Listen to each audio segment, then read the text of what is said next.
प्रिय भक्तगणों, आज चैत्र माह कृष्ण पक्ष की एकादशी तिथि है और आज पाप मोचनी एकादशी का व्रत है। पाप मोचनी अर्थात पापों का नाश करने वाली एकादशी।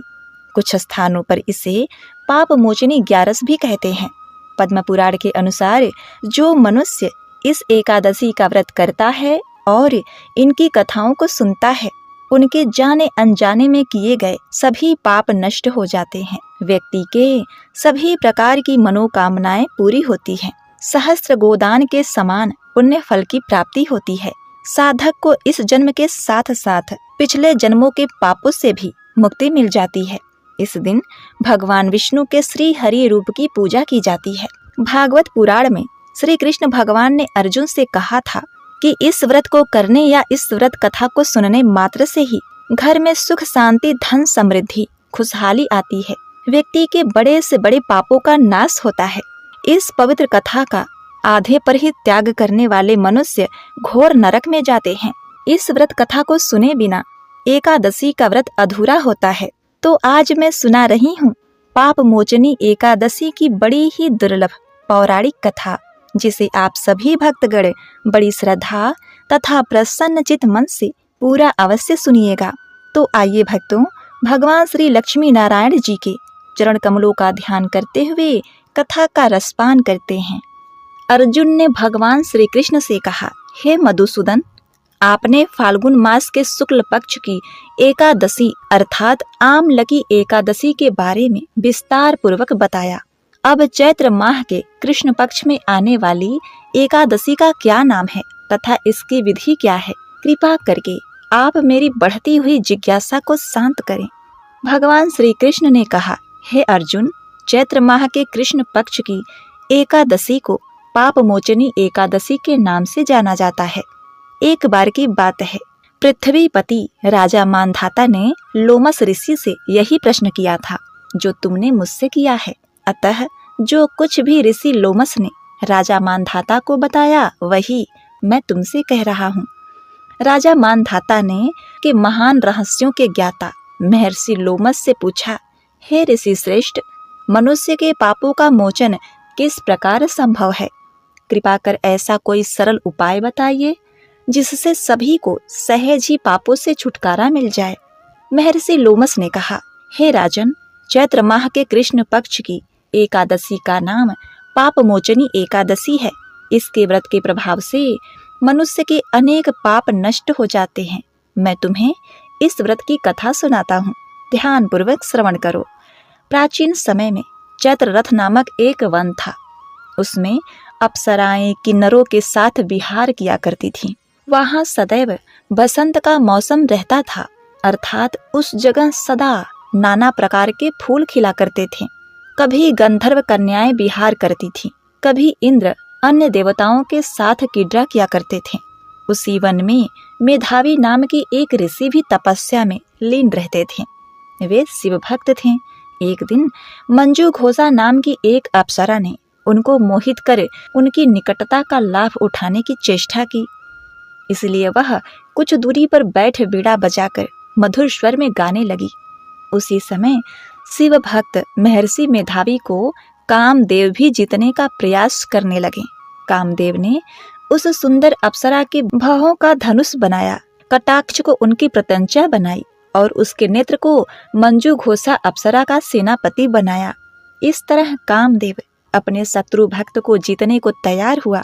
उस समय महर्षि मेधावी भी युवा अवस्था में थे और काफी हृष्ट पुष्ट थे। उन्होंने यज्ञोपवीत तथा दंड धारण कर रखा था। वे दूसरे कामदेव के समान प्रतीत हो रहे थे। उस मुनि को देखकर कामदेव के वश में हुई मंजू घोषा ने धीरे धीरे मधुर वाणी से बीड़ा का गायन शुरू किया। तो महर्षि मेधावी भी मंजू घोषा के मधुर गाने पर तथा उसके सौंदर्य पर मोहित हो गए। वह अप्सरा मेधावी ऋषि को कामदेव से पीड़ित जानकर उससे आलिंगन करने लगी। महर्षि मेधावी उसके सौंदर्य पर मोहित होकर शिव रहस्य को भूल गए और काम के वशीभूत होकर उसके साथ रमण करने लगे। कामदेव के वशीभूत होने के कारण मुनि को उस समय दिन रात का कुछ भी ज्ञात न रहा और काफी समय तक वे रमण करते रहे। तदुपरांत मंजू घोषा उस मुनि से बोली, हे ऋषिवर, अब मुझे बहुत समय हो गया है, अतः स्वर्ग जाने की आज्ञा दीजिए। अप्सरा की बात सुनकर महर्षि ने कहा, हे मोहिनी, संध्या को तो आई हो, प्रातः काल होने पर चली जाना। ऋषि के ऐसे वचनों को सुनकर अप्सरा उसके साथ रमण करने लगी।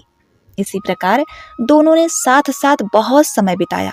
मंजू घोषा ने एक दिन फिर से ऋषि से कहा, हे विप्र, आप मुझे स्वर्ग जाने की आज्ञा दीजिए। मुनि ने इस बार भी वही कहा, हे रूपवशी, अभी ज्यादा समय व्यतीत नहीं हुआ है, कुछ समय और ठहरो। मुनि की बात सुनकर अप्सरा ने कहा, हे ऋषिवर, आपकी रात तो बहुत लंबी है, आप स्वयं ही सोचिए कि मुझे आपके पास आए कितना समय हो गया, अब और ज्यादा समय तक ठहरना क्या उचित है? अप्सरा की बात सुनकर ऋषि को समय का बोध हुआ और वह गंभीरता पूर्वक विचार करने लगे। जब उन्हें समय का ज्ञान हुआ कि उन्हें रमण करते 57 वर्ष व्यतीत हो चुके हैं, तो उस अप्सरा को काल का रूप समझने लगे। इतना ज्यादा समय भोग विलास में व्यर्थ चला जाने पर उन्हें बड़ा क्रोध आया। अब वह भयंकर क्रोध में जलते हुए उस तप नाशक करने वाली अप्सरा की तरफ भ्रुकुटी तान कर देखने लगे। क्रोध से उनके अधर कांपने लगे और इंद्रियां बेकाबू होने लगीं। क्रोध से थरथराते स्वर में मुनि ने उस अप्सरा से कहा, मेरे तप को नष्ट करने वाली दुष्टा, तू महापापिनी और बहुत ही दुराचारणी है। तुझ पर धिक्कार है, अब तू मेरे श्राप से पिशाचनी बन जा।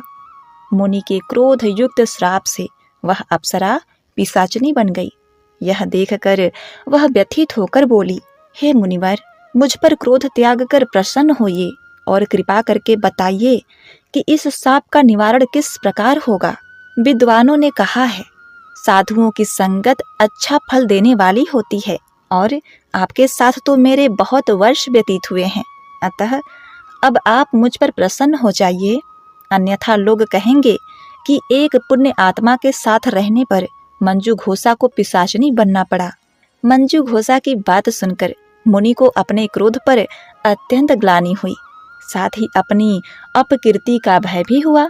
अतः पिशाचनी बनी मंजू घोषा से मुनि ने कहा, तूने मेरा बहुत बुरा किया है, किंतु फिर भी मैं तुझे इस श्राप से मुक्ति का उपाय बताता हूँ। चैत्र माह के कृष्ण पक्ष की जो एकादशी है, उसका नाम पाप मोचनी है। उस एकादशी का उपवास करने से तेरी पिशाचनी देह से मुक्ति हो जाएगी। ऐसा कहकर मुनि ने उसको व्रत का सब विधान समझा दिया। फिर अपने पापों का प्रायश्चित करने के लिए वे अपने पिता चैमन ऋषि के पास गए। चैमन ऋषि ने अपने पुत्र मेधावी को देखकर कहा, हे पुत्र, ऐसा क्या किया है तूने कि तेरे सभी तप नष्ट हो गए हैं, जिससे तुम्हारा समस्त तेज मलिन हो गया है। मेधावी मुनि ने लज्जा से अपना सिर झुकाकर कहा, पिताश्री, मैंने एक अप्सरा से रमण करके बहुत बड़ा पाप किया है। इसी कारण संभवतः मेरा सारा तेज और मेरे तप नष्ट हो गए हैं। कृपा करके आप इस पाप से छूटने का उपाय बताइए। ऋषि ने कहा, हे पुत्र, तुम चैत्र माह के कृष्ण पक्ष की पाप मोचनी एकादशी का विधि तथा भक्ति पूर्वक उपवास करो, इससे तुम्हारे सभी पाप नष्ट हो जाएंगे। अपने पिता चैमन ऋषि के वचनों को सुनकर मेधावी मुनि ने पाप मोचनी एकादशी का विधि पूर्वक व्रत किया। उसके प्रभाव से उनके सभी पाप नष्ट हो गए। मंजू घोषा अप्सरा भी पाप मोचनी एकादशी का उपवास करने से पिशाचनी की देह से छूट गई और पुनः अपना सुंदर रूप धारण करके स्वर्गलोक चली गई। लोमस मुनि ने कहा, हे राजन, इस पाप मोचनी एकादशी के प्रभाव से समस्त पाप नष्ट हो जाते हैं। इस एकादशी की कथा के श्रवण व पठन से हजारों गौदान करने का फल प्राप्त होता है। इस उपवास के करने से ब्रह्म हत्या करने वाले, स्वर्ण चुराने वाले, मद्यपान करने वाले, अगम्यागमन करने वाले आदि भयंकर पाप भी नष्ट हो जाते हैं और अतः और अंत में स्वर्गलोक की प्राप्ति होती है। हे राजन, तुमने भगवान विष्णु के लीलाओं को तो सुना। यह पाप मोचनी एकादशी व्रत का प्रभाव ही था कि पुराने समय में एक निर्दयी कुष्ठ रोगी बहेलिया को गंगा जी ने चैत्र माह कृष्ण पक्ष की पाप मोचनी एकादशी के दिन गंगा में स्नान करके तुलसी वृक्ष की पूजा करने तथा पाप मोचनी एकादशी व्रत कथा को सुनने की सलाह दी थी। इसके बाद बहेलिया ने इस तिथि को तुलसी के पौधे का पूजन कर व्रत कथा का श्रवण किया था और वह रोग मुक्त तथा पाप मुक्त हो गया था। इसी संदर्भ में यह कथा है। प्राचीन काल में काशीपुरी में एक देवदत्त नामक ब्राह्मण हुआ था। उसकी मालती नामक एक पापिनी पुत्री थी। उसका विवाह सत्यशील नामक एक बड़े विद्वान ब्राह्मण के साथ किया गया, परंतु वह रूप यौवन युक्ता कभी भी पति को प्रिय न हुई। वह अपने पति से प्रेम न करती, वह उसे सदा द्वेष करती थी। वह अपने पति पर क्रोध करके उसे वशीभूत करने की इच्छा से पतित स्त्रियों के बताए अनुसार अपने पति को दास के समान वश में करने के लिए वशीकरण की औषधियां लेने हेतु एक योगिनी के मंदिर में जाकर योगिनी को प्रसन्न करने लगी। वह दुराचारणी बहुत ही शीघ्र उस कुटी में जा पहुंची, जो बहुत लंबी चौड़ी और कांतिमान थी। वह योगिनी के आने की बाट में रुद्राक्ष की माला जप रही थी। इस प्रकार उस स्त्री की प्रार्थना करने पर योगिनी ने प्रसन्न हो उसे पति को वश में करने वाले मंत्र बताए। तब उस स्त्री ने नमस्कार कर सूर्य के कांति के समान प्रकाशमान हीरे से जड़ित अपनी अंगूठी योगिनी को दे दी, जिससे प्रसन्न होकर योगिनी ने उसके हृदय का वृतांत जाना। उस मालती नामक स्त्री को वशीकरण चूर्ण देकर कहा कि इस चूर्ण को अपने पति को किसी भी चीज में मिलाकर खिला देना। ऐसे करने से तेरा पति तेरे वश में होकर किसी के पास नहीं जाएगा तथा तेरे दुष्चरित्रों को देखकर भी कुछ नहीं कहेगा। तब उस स्त्री ने घर आकर संध्या के समय वह चूर्ण दूध में मिलाकर अपने पति को दे दिया। उस चूर्ण के पीने से उसे क्षय रोग हो गया, जिससे वह दिनों दिन छीड़ होने लगा तथा उसके गुहा स्थान में घाव होने से कीड़े पड़ गए। पति की ऐसी दशा हो जाने पर वह दुष्ट स्त्री इच्छा पूर्वक विचरने लगी। उसका पति घाव की पीड़ा से व्याकुल हो त्राही त्राही पुकारने लगा और बोला, हे शोभने, मैं तेरा दास हूँ, तेरी शरण में हूँ, मेरी रक्षा कर, मैं पर स्त्री की इच्छा नहीं करता हूँ। हे नारद, अपने पति की ऐसी बात सुनकर वह घबरा गई और पति के जीवन से मेरा सुहाग बना रहे, ऐसा विचार कर योगिनी के पास फिर से गई और उससे सब बातें कहीं। तब उसने पहली औषधि को शांत करने के लिए दूसरी औषधि दी। उसका सेवन करते ही उसके पति का रोग ठीक हो गया। वह सदैव घर में ही रहता था और उसके वश में भी हो गया था। तब उसके स्त्री के पास सभी जातियों के व्यभिचारी मनुष्य घर के काम के बहाने से आने लगे। उस पाप के कारण उसके शरीर में भयानक प्राणनाशक फोड़े पड़ गए, जिन्होंने उसकी नाक, जिह्वा और दोनों कान में छेद कर दिए। उसके स्तन कट गए तथा अंगुलियों की ठोठ बध गई। वह कुष्ठ रोगी हो गई। अंत में वह देह त्याग कर नरक में चली गई। 15 सहस्र वर्ष तक ताम्रभाड़ नाम के नरक में जलते रहने के बाद वह 100 जन्म तक बार बार कुत्ते की योनि में पड़कर घर घर घूमती रही। फिर सौराष्ट्र देश में पद्मबंधु नामक ब्राह्मण की दासी के घर कुतिया बनी। उसके कान टूटे फूटे और पूछ खिन्न भिन्न तथा मस्तक में कीड़े पड़े हुए थे। इस प्रकार उस जन्म में भी वह अनेक क्लेशों को सहन करती रही। दैव योग से जब कर्म फल पूरा हो गया तो चैत्र माह के कृष्ण पक्ष के पाप मोचनी एकादशी के दिन पद्मबंधु का पुत्र नदी में स्नान करके पवित्र हो गीले वस्त्रों से घर आया। वहां तुलसी स्तंभ के पास उसने अपने चरण धोए। उसी स्तंभ के नीचे वह कुतिया भी सो रही थी। सूर्योदय के पहले वह कुतिया उस चरणों के धोए जल में लौट गई, जिससे उसके सभी अशुभ कर्म तत्काल नष्ट हो गए और पूर्व जन्म की याद भी आ गई।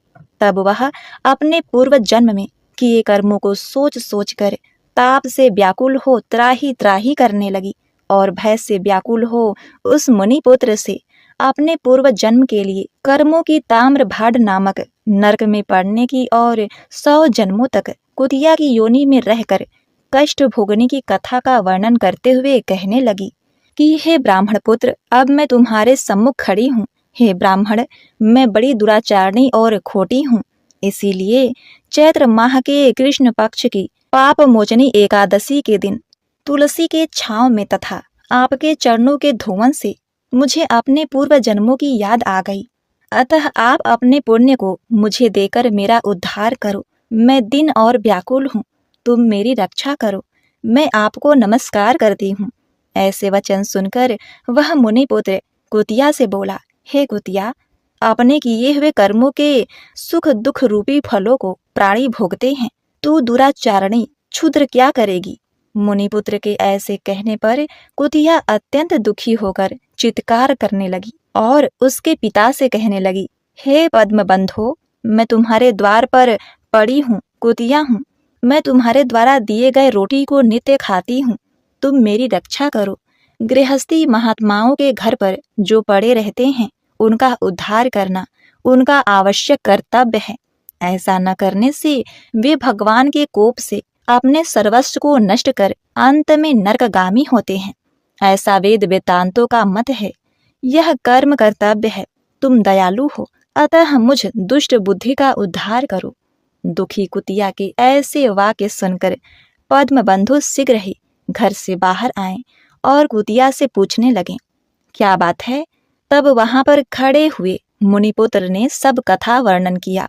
अपने पुत्र के वचन सुनकर वे विस्मय होकर बोले, मेरा पुत्र होकर भी तूने यह क्या किया। हे पुत्र, साधुओं को ऐसे वाक्य कहना अनुचित है। देखो, चंद्रमा, सूर्य, पवन, पृथ्वी, अग्नि, जल, चंदन और महात्मा लोग सभी परोपकार में स्थिर हैं। हे पुत्र, दधीची ने देवताओं के उपकार के लिए दैत्यों को महाबली जानकर अपनी हड्डी भी निकाल कर दे दी। राजा शिवी ने कबूतर के बदले अपने मांस काट कर दे दिया था और जीवतवाहन नामक राजा ने भी महात्मा गरुड़ के लिए अपना जीवन दे दिया था। विद्वान ब्राह्मण तो सदा दया ही करते हैं। जैसे मेघ शुभ तथा अशुभ दोनों ही जगहों पर बराबर पानी बरसाता है तथा चंद्रमा चांडाल के घर में भी प्रकाश करता है, उसी प्रकार बार बार प्रार्थना करती हुई इस कुतिया के दुख को मैं अपने पुण्य के प्रभाव से दूर करूंगा। हे नारद, इस प्रकार पुत्र को समझाकर स्वयं पद्मबंधु ने कुतिया से कहा, हे कुतिया, मैं तेरे निमित्त एकादशी के दिन किया हुआ पुण्य तुम्हें देता हूँ। तू अब अपने सब पापों से छूटकर विष्णु लोक को जा। पद्मबंधु के इतना कहते ही हे नारद, वह कुतिया अपने जीर्ण शरीर को त्याग कर दिव्य आभूषण पहनकर 100 सूर्य के समान प्रभावशाली सावित्री जैसी होकर ब्राह्मण से आज्ञा मांगकर 10 दिशाओं में प्रकाश करती हुई चली गई। फिर स्वर्ग में अनेक प्रकार के महाभोगों को भोग कर नर नारायण भगवान के अनुग्रह से चैत्र कृष्ण एकादशी के प्रभाव से उर्वशी नामक श्रेष्ठ अंगों वाली देवताओं की प्रिय अप्सरा बनी, जिसे योगी जन योग द्वारा प्राप्त करते हैं। ऐसे इस महान कथा को सुनने से सभी भक्तों का कल्याण होता है तथा उनका यश दिनों दिन बढ़ता है। तो एक बार प्रेम से बोलिए, श्री शालिग्राम भगवान की जय। ओम नमो भगवते वासुदेवाय नमः।